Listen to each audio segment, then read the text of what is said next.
Eu não falo sobre teologia, não falo sobre espiritualidade, porque não é a minha área.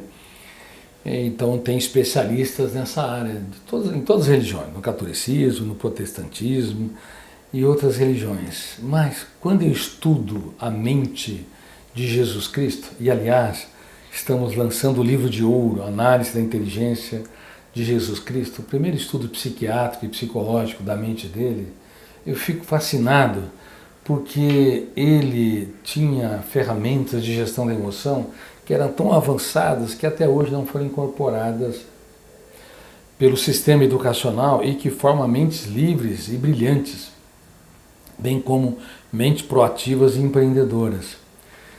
Por exemplo, ele no último jantar estava no auge da fama. Naquele momento ele deveria querer que os seus alunos gravitassem na sua órbita, o aplaudissem, o reverenciasse, mas para espanto da psiquiatria e psicologia, ele, embora soubesse que aqueles alunos só lhe davam dores de cabeça, Pedro era hiperativo, tenso e ansioso, João tinha uma emocionalidade bipolar, num momento tranquilo, no outro queria eliminar quem não andava com o mestre, Tomé tinha um viés paranoico, acreditava na teoria da conspiração, Mateus, viés da corrupção, vários fariseus rejeitaram Jesus pela escolha, uma péssima escolha, segundo eles, e o melhorzinho era Judas Iscariotes, era o mais dosado, o mais sereno, o mais culto da tribo dos Zelotes, mas que não era transparente, tinha o mais grave defeito da personalidade, não tinha coragem de mapear seus fantasmas mentais e reconhecer suas loucuras. Bom, mas no último jantar, sabe o que aconteceu? Ele pegou uma bacia de água e uma toalha sobre os ombros e lavou os pés daqueles alunos tão tensos, radicais, ansiosos, e falou uma coisa muito séria. Olha, na sociedade, os maiorais, os políticos, os grandes empresários, os executivos, eles querem ser servidos. Mas se vocês quiserem fazer parte da minha sociedade, do meu ambiente, o maior é aquele que ocupa os últimos lugares, o maior é aquele que serve. O maior é aquele que entende que ser feliz é fazer os outros felizes. E ele começou a lavar os pés daqueles alunos. Imagine a reação deles. Pedro falou, jamais você vai lavar os meus pés. E ele falou, se eu não lavar os teus pés, você não tem parte comigo.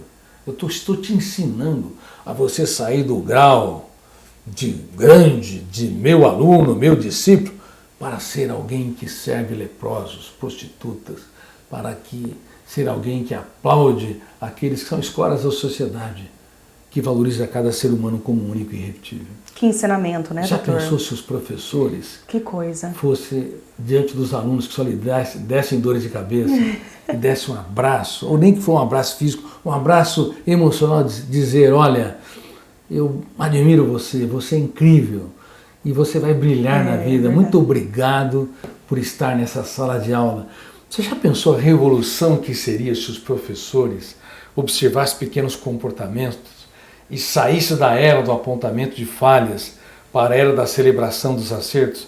Eles não apenas ensinariam matemática, física, química, e nas universidades e pós-graduação competências técnicas, mas ensinaria o ser humano a viajar para dentro de si mesmo, a considerar cada pessoa que está ao seu redor, não mais como um número na multidão ou como um número de cartão de crédito, mas como um ser humano brilhante, inexprimível, inenarrável, único, de raríssimo quilate. Mas as pessoas têm geralmente atos de gentileza quando elas reagem à gentileza. Nós temos que aprender a arte de celebrar acertos, da generosidade quando os outros não esperam. Independente desse fato. Isso forma, não a corrente do bem, isso forma um ambiente socioemocional para desenvolver mentes livres, proativas, empáticas, apaixonadas pela espécie humana e não pelos seus feudos religiosos, filosóficos, políticos. É por isso que os políticos, cada um vive no seu feudo. Raramente um político de um partido da oposição aplaude projetos da situação e vice-versa. Sim. Porque acaba amando muito mais a sua ideologia, o seu partido, do que a sua sociedade. E ninguém é digno do poder se não aprender a se curvar diante da sociedade para servi-la. Dá para perceber, doutor, que está tudo errado no teatro da humanidade. Nós precisamos, se quisermos ser viáveis como espécie, e temos baixo nível de viabilidade, não é consertar a educação, precisamos revolucionar a educação, reinventar a educação, da era do apontamento de falhas para a era da celebração dos acertos, da era da informação para a era do treinamento do eu como gestor da emoção, da era da admiração fugaz para a era da contemplação do belo, da era da viagem para o espaço para a viagem do mais incrível espaço, o espaço dentro de nós mesmos, o universo da nossa mente. Talvez Elon Musk repensaria em viajar para Marte, ainda que ele pudesse viajar, mas viajaria mais para dentro de si mesmo.